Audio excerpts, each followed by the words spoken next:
So, my name is Pam Whitenack, and I want to share with you a new addition to Derry Presbyterian Church.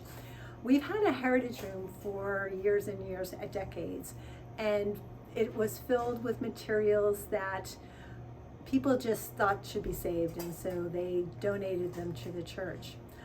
My background is as an archivist, and so when I retired in 2019, I was asked to come and start helping to organize these materials so that they could be better preserved and be more accessible.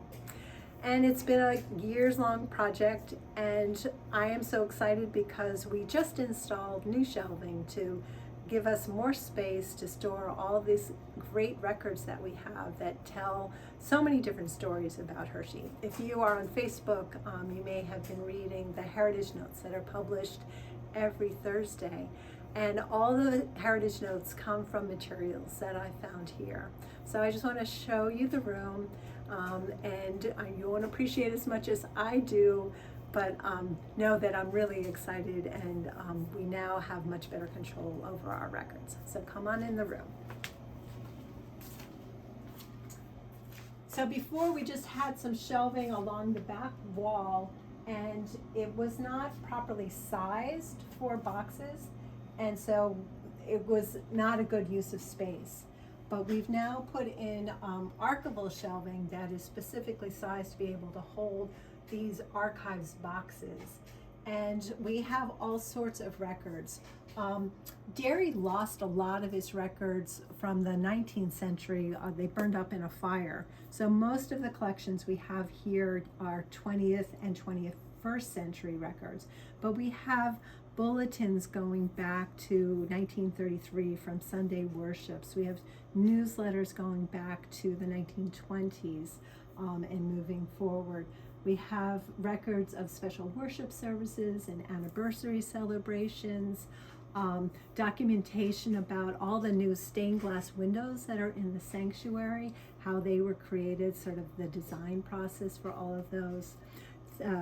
Arts Alive program started in 1971, and so we have records telling about all the different kinds of presentations and programs that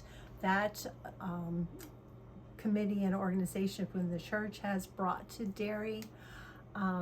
We have information about all of our ministers going back to 1732, which was when we first called our minister. We also have, and we have things that are no longer here. So one of the things we have is Derry used to have a manse that sat right on the corner of Derry and Mansion Roads. And so we have some great photo documentation of what the manse looked like, which is great because it doesn't exist anymore. But we also have some really fun artifacts, things that have been removed from the chapel, things that the services that we still do, like communion, but when you're taking communion into the home, you need a little travel kit. And so this is a great little home communion set. It was donated to the church by the women's Bible class somewhere between 1930 and 1945, but it all fits into this little box, and there was a container for some grape juice and a little glasses, and then even a little tray to put your bread in, so that ministers could go out and offer communion to people that were homebound. We have some really fun framed items. Sue George is particularly fascinated with this 1928 panoramic photo of the Sunday school at Derry Church. And the Sunday school program was a national program, and it really saved Derry during the time period of like about 1880 to 1909, where we didn't have a called pastor. We only had about 6 members of the church, but there were 80 members in the Sunday school. And even though we weren't growing as in terms of membership, Derry was still an important part of the community by providing Sunday school to the community.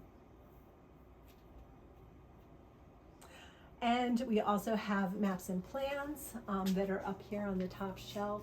So, because Derry's undergone a lot of changes over the years, moving from the chapel that was built in 1884 to the expansion of the chapel in 1935 to an addition of an education wing in 1951, the sanctuary in 1965, it being expanded in 1995.